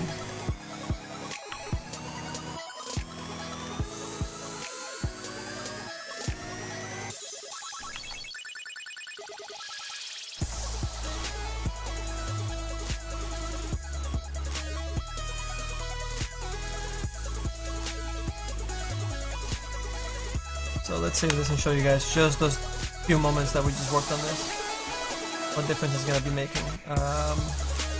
It's one of these sections here. Just keep an eye on this area here. Oh, it was the other side. Here it is. But see, as we zoom out, you can already start seeing some more of that detail, you know, coming through a lot more. The separation between those lines, you know, it's coming through more as that veil that the little frog is wearing, you know, this little hat. Whatever it is, you know, the separation is a lot better than this side. See, this is all lost still. We'll make sure we bring that out just like this side, starting to do. Just by painting by hand and seeing what's already there, you know, using it as a guide. Easy!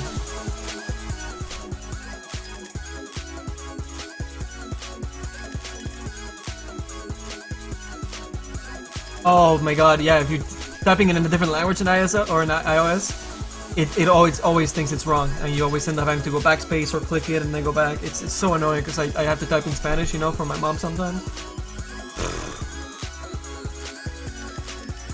Is there any reason why I have an iPhone over Samsung Galaxy Note? I've always had an iPhone. I always really liked the iPhones. I'm not an Apple guy by any means, but I really like their phones. And they have the best apps, you know, more than anything. They have a really way larger market for it. And I actually wanted to make a game for iOS too, so, I mean, that's 3 strikes right there, right?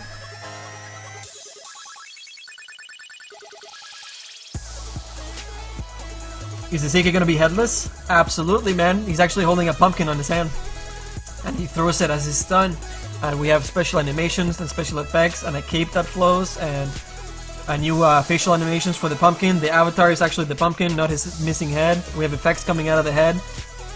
His horse is undead too. He's pouring lava out of the mouth. It's you guys need to see it when we show it. You guys, I mean, I'm not doing it any justice. It's the best thing that we've created so far, and I cannot wait to put it out there for you guys.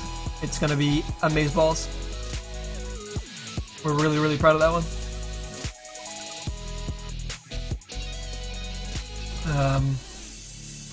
I think coming into April, we'll show you guys in game. When we have a little bit more spare time. Our schedule is just nuts right now, so I can't spend time getting it working in game again in my computer right now and showing you guys.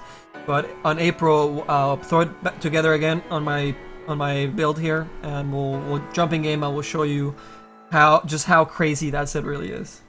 It's our kind of, man. Heads down, hands down. You switch from an iPhone, you used to have those awesome graphic design apps, but check out this app called Art Studio. It's the closest thing that you can get to Photoshop on your phone. Oh, cool. I think I've heard of it, man. Thanks for the heads up, Razer. I'm gonna try a custom cursor for Naix. You know what, dude? I'm not a fan of custom cursors. Never been. For Windows or for games. I don't, you know, once you get used to a cursor, putting new ones up there that have extra detail on them, they get way too busy. I mean, even the Dota Cinema ones that came out were just shit. I mean, they just look ugly, man. They're over complicated and pixelated and just it's ugly. Not a fan of custom cursors. That's just me though, man. So yeah, I won't be making any in the near future. I mean, if we make some, they'd have to be like really sleek, and they'd have to fit in really well with the set. But they would be really sleek, you know, they wouldn't be over designed, I guess is the best way to put it. Oh shit, Predicator, what's up, buddy? One of my Dota buddies here, Predicator. He also has a pretty neat Facebook page. Predicator, if you want to plug your Facebook page, go ahead, man. Give a shout out, get people to like your page. Are you just buying the name Apple? No, man. If I was just buying the name Apple, I'd be buying laptops and all the shit that they sell and their monitors that are completely overpriced.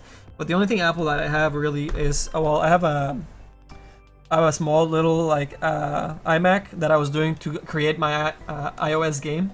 But that's the only reason I bought that, and just the iPhone because I've always liked the iPhones and the apps and the amount of apps that they have. You know, they really have more options than any other phone. So. And it, I mean, it's designed really well. That's all. Original cursor, best cursor.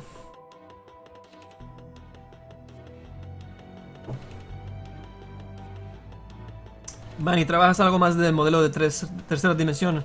Es decir, que si haces una carrera, alcanzas para sobrevivir. Sorry por la pregunta. No, that's okay, man. No, he trabajado haciendo modelos de tercera dimensión por 15 años.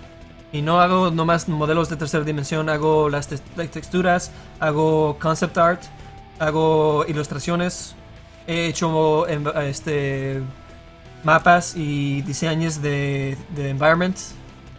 Perdón, no me acuerdo de todas las palabras en español. He hecho efectos especiales, so he hecho de todo durante mi carrera.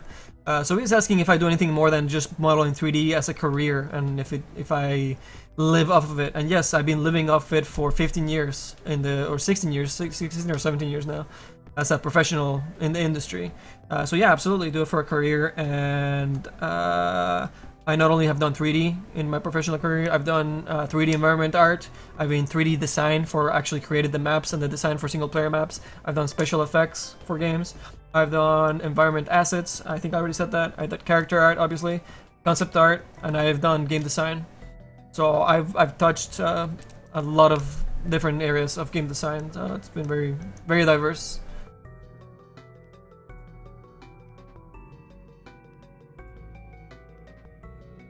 Manny Peruvian confirmed. No, man, I'm Mexican. I was born and raised in Mexico, and then I moved to Canada when I was 11, and I lived in Canada for 15 years. It's all in my FAQ. I don't know why I'm telling you guys this, but so I have a citizenship in Canada as well as Mexican, and I'm living in the USA now for the last 7-8 years, something like that. Did I work on Warframe with Digital Extremes? No, I left before Warframe.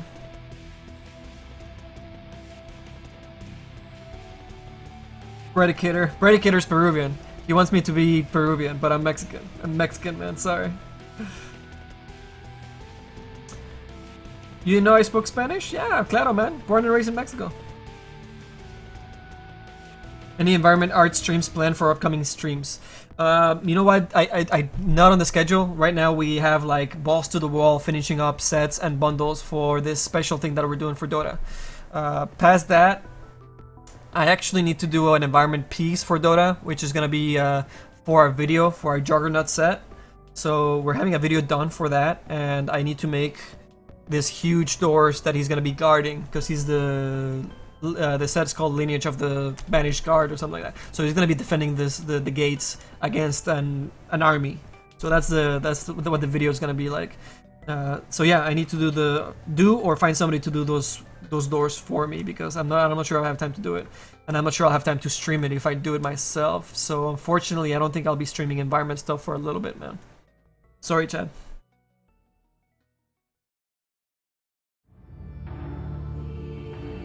¿Por qué tanto detalles como las sombras tan pequeñas? We do all that detail because it'll show up when you zoom in, and also it'll show up when we do the loading screen and the beauty illustrations. I mean, you can see some of the beauty illustrations. I mean, well, a little slit of them over there on the far right side. So hago todos los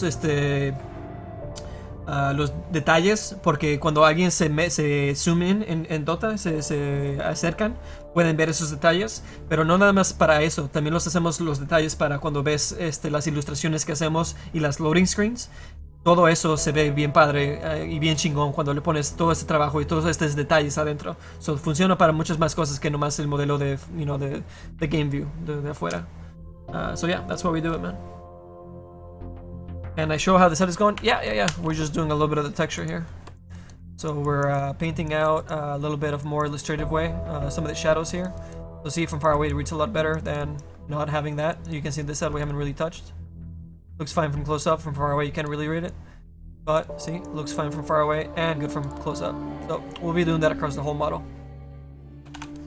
Same for the rest of the set, which is really just started the textures. We still need to run through all the textures and paint them over and contrast them and add blood and details and gradients and all that fun stuff. But yeah, it's coming along. So there's our head item. We started painting a little bit on it. Still a ways to go, but see, here's the default face. And here's our head item. Brand new eyes too. Bloodshot eyes.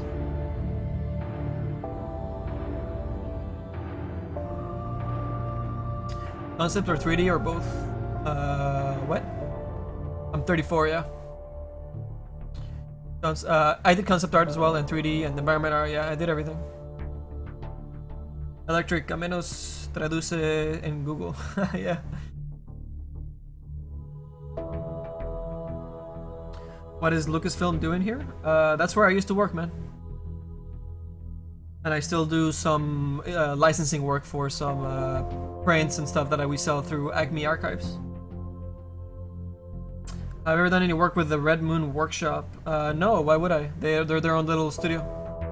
They do their own. They have their own little thing going on. Lo que estás editando justo ahora, ¿qué es? Right now we're working on the little frog urn over here. A little shout out to Ice Frog. And the urn has the heart of Tarrasque inside it because it's the whole Egyptian theme. So that's what's going down, man.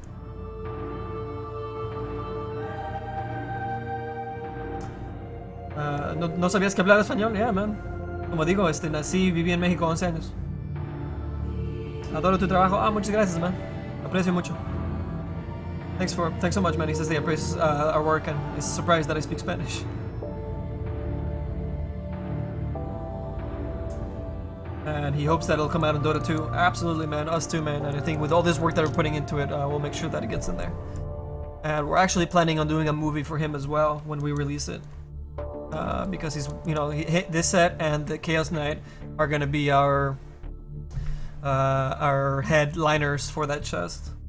Even though the other sets, we worked on them really hard and they're really, really good as well. We love them just as much. These two are just so far out there that they're almost like new heroes. They look so different. They're so unique. Is the good way to put it.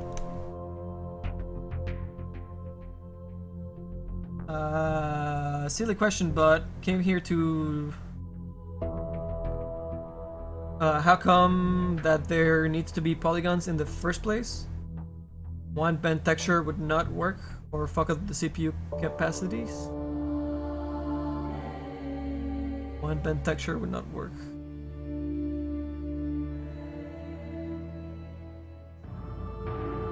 I'm not sure what you're asking, dude. I'm trying to figure out different ways of what you might be meaning to do to ask about polygons. Are you talking about normal maps?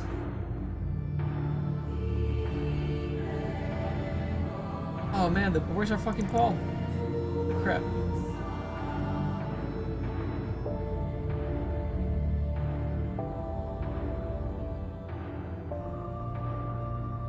It was showing up in our. Oh, it's because we started the stream over when we reset it.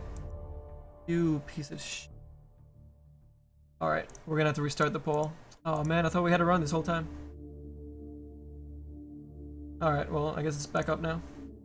I forgot about that. If we restart the stream, the poll gets completely fucked over, but... Alright, well, it's back up.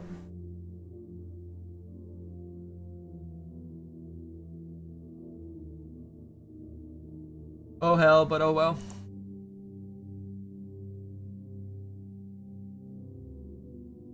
Should have hieroglyphics on the icons and maybe in the urn. We do have hieroglyphics on the urn. It's just that it's so little on the screen that we had to kind of scale them up a little bit. So we did like a Dota logo. We did the ages there a little bit. There might be a C3PO in there somewhere. And we had a blink dagger. There it is. There's a blink dagger there on the side. And I'll bring them out a lot better so they're more readable after we do the paint overs. But they're there. We did do them. They're there. And I think we have like a shitty wizard in here somewhere. Yeah, see, you can see a little bit of the shitty wizard there. Again, I'll paint over so it's a little bit more noticeable. Alright. So yeah, the poll that I set up for today that hasn't been running this entire time, which is kind of unfortunate, is I think the way that we're gonna start doing raffles is we're gonna have a bar that's gonna be in the stream somewhere, like maybe along here at the bottom, like maybe all the way. I guess you guys can't really see my cursor. Maybe it runs all the way across the bottom, and it'll reach the end of it, and maybe we'll have like a Death Star on it that blows up or something, and it'll get pushed up a little bit each time somebody subs or each time that somebody donates, or a combination of the two. So that's just what the poll is doing. If you guys, what do you guys think? As a viewer, what would be better if people you like subbing better, or you guys like donating better, or just a combination of the two? If you feel like you would be happy to do both, because the donations will actually have your message be read up at the top, and subs are support both us and Twitch. Maybe a combination of two. A lot of people like the combination. I don't know. I wanted to get your point of view on those kind of things for the stream, guys. I mean, you guys are the viewers, so you guys let us know. Damn, this song is loud.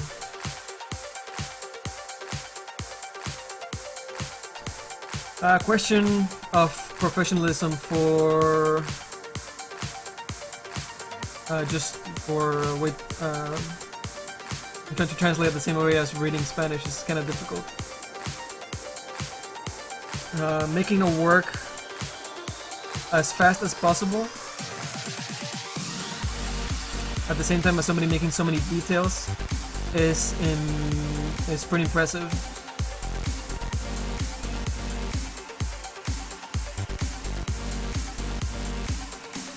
Make somebody say, "Oh my God, that's that is really amazing art." something like that. Yes, so professionally speaking, or it is a thing of professional being able to add that detail as you go along instead of having a concept and going off the concept. Sí, es por profesionalismo, es de experiencia, que puedo hacer todos los detalles y yo sé cómo se va a ver en tercera dimensión y no necesito tener un concepto.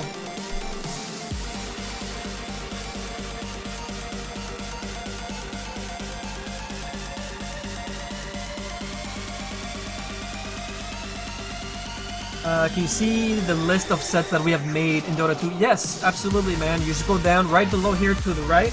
You see the vote. Man, let me just show you, man. I have this open somewhere here. Okay, so if we go to our stream. So if you go to LiveWorkshop.com, this is where we have all our past broadcasts. Well, not all of them, but a lot of them. We still need to add a whole bunch of them, so you keep scrolling down. You just keep adding up here at the bottom. Scroll up here. We have featured game items, which I need to.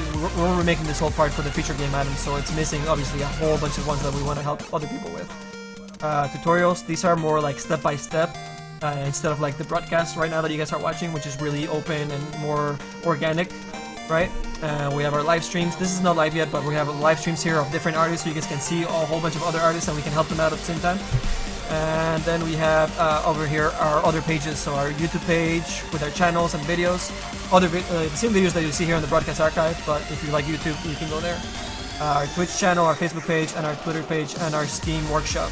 So this link I actually need to change to the other link that I changed our link inside of Twitch. So see, there's me talking, fixing my hat, and slowing down the stream at the same time. So let me just pause that up real quick here. Okay, that was good. So if you scroll down, let me just make this bigger so you can see how it's supposed to be with 3 layers. There we go. So see, we scroll down. I actually redesigned all the buttons a couple nights ago, so they're really nice and small, and you guys can, navigate this section really nice and easy. But at the very top here, we have the yes button, which is the vote on Steam. So if you click on that, it's gonna open up a new tab for you, and it's gonna get you directly into all the collections that we have created, which are basically just the sets that we've done. So in here, all you need to really do is check out all our sets. If you're like, oh man, I want to check the Black Lotus that might be coming out for New Bloom, and all you need to do is click that yes button, which is the same yes icon that we have right here, right? So if you click that yes, it's gonna upvote all the sets on all the items inside of the set. So everything will get upvoted. So it's super easy. You don't have to go through all the separate ones. You just click this yes button on the collection, and super easy for you guys, right? Perfect. And then you can always just go back and see the other sets if you want to see. If you guys never seen our Lone Druid set for Admiral Bulldog, you can check that out. You can go into each one of the items if you want to see in more detail. If you want to see the GIFs of it in motion, the avatar for it, the special effects that we did, all the smoke, the little embers burning from his beard, in game with his glowing dagger behind him. And then screenshots, you can go to all the different icons, and you scroll down, there's like a turnaround, and from here you can jump onto the other sets. And even below that, for this particular set, I actually wrote a story for the set, so you can read the entire lore there that I wrote. It's it's probably a little long for the internet, but too long did not read. But yeah, super easy for you guys to go there, check out all the stuff that we've done, and rate them up, support us, right? And oh yeah, and you think that I put on there too is the top streamers. So if you guys like, the stream here, you're having a good time, just go in here and vote for us. Give us a vote up. It'll help us gather more people for the stream and help more people in the end. Cool. Wow, I've been talking a lot tonight. I need more drinks. Alright, I'm gonna close this now. When we want to break, every 2 hours or so, we go into a little bit of a break, stretch our legs out, put the dog outside and all that fun stuff. But when we come back, I'll go through the website and I'm gonna have you guys vote up other artists, because we're actually trying to help other artists at the same time, not just ourselves or anything like that. So when we come back, we're gonna go look at other people's sets and we're gonna get you guys to vote them up as well, okay? So yeah, we'll do that after the break. For now, we'll just keep texturing a little bit more and get more into this work. And we'll just knock out these shadows that we're supposed to be working on tonight. So yeah, we'll just go through here and do this real quick. This guy actually looks pretty good. Gets cut up there a little bit. Whoops, right on the bright there. Grab that darkness. Darkness is.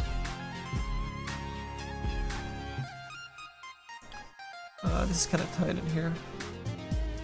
Probably shouldn't be very dark. A little bit of a strip. Maybe into a gradient, so we use a lighter touch on our tablet. Between these guys, probably need to get a little darker there. Swear I'm gonna lose my voice by the end of the night. I can feel it.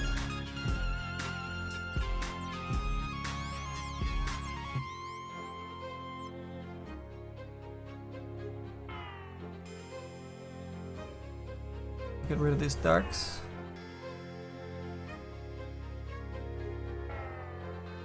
%% blacks never look good on textures.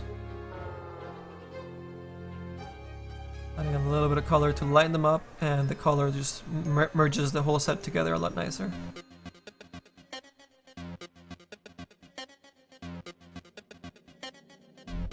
Right. Let's have our normal map one more time. This goes into, what piece is this? This is the bottom part of the gold, so we actually, let's bring up the wireframe a tiny bit more. It's getting kind of hard to see here. This probably needs to get a little brighter, so let's paint this up. And we'll do this more into that flat middle yellow.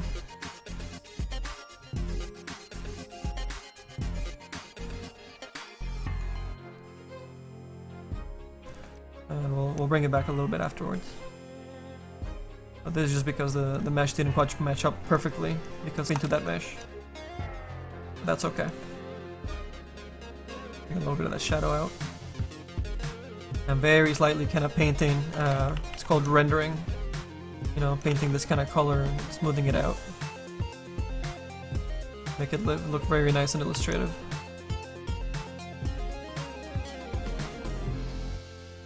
It's gonna look a lot softer. I'll show you guys in a second here. Grab our dark color here, brighten that up. This looks like a render error as well right here. And it is. Let's kill that real quick. Check out where our highlights are at. Grab that again. Reference our brights.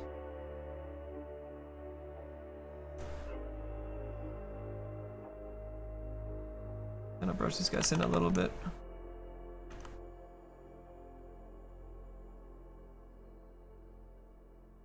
We'll make it a little bit brighter as we go farther down the line here.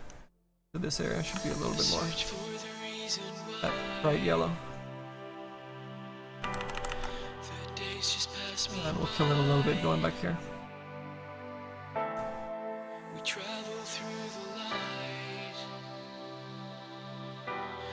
to a city shining bright.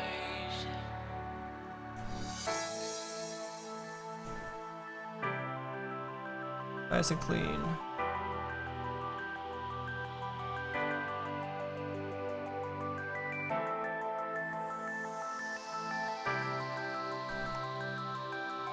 And same with this guys over here, start merging them together a little bit nicer. To a city shining white.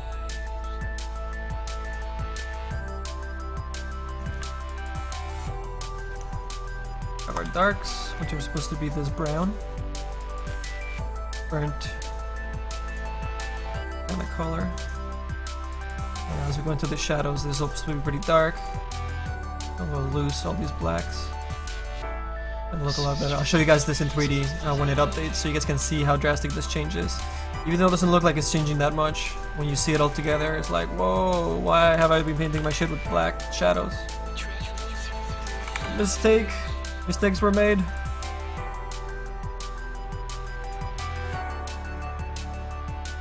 And this starts going into the chin a little bit, which will add a little bit of an extra shadow here, because I want it to be a little bit more self-shadowing as it goes closer into the mouth. So we'll render in a little bit of a shadow here, even though it doesn't really have one. And then we'll kind of smooth it out very softly. just like that. And then we have the inside of the mouth. I think it's along here, so we're gonna darken that up quite a bit. And this is the hook of the mouth, and the bottom of the mouth over here, which we're gonna actually add a little bit more of a shadow to. That is currently not present. Because we wanted to contrast right there. Both of the sections actually.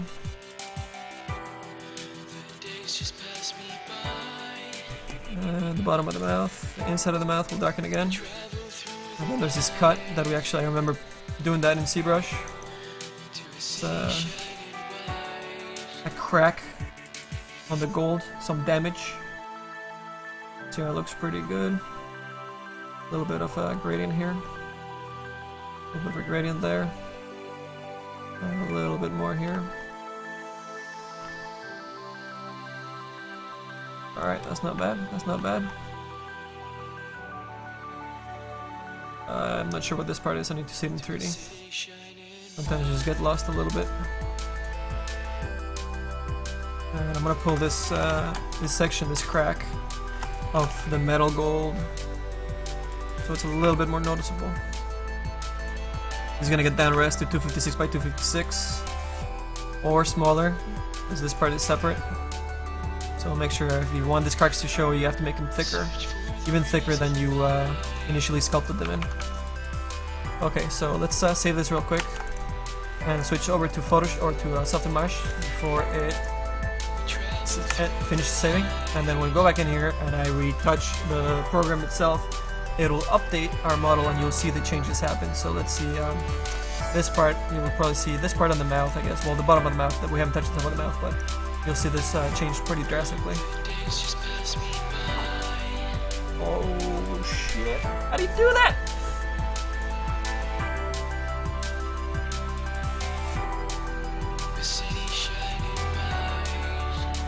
Alright, let's answer some questions. What's going down in the chat?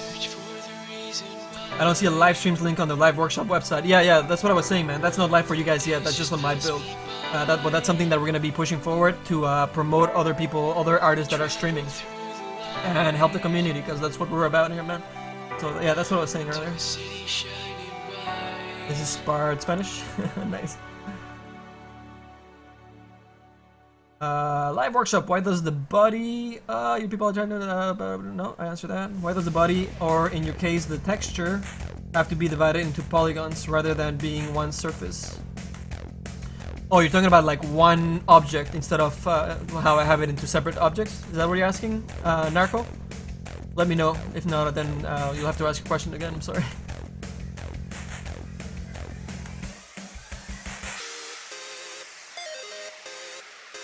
Oh, did I fuck up the...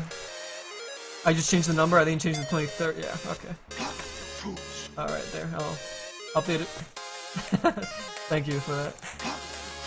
Hey guys, thanks for the follows, welcome.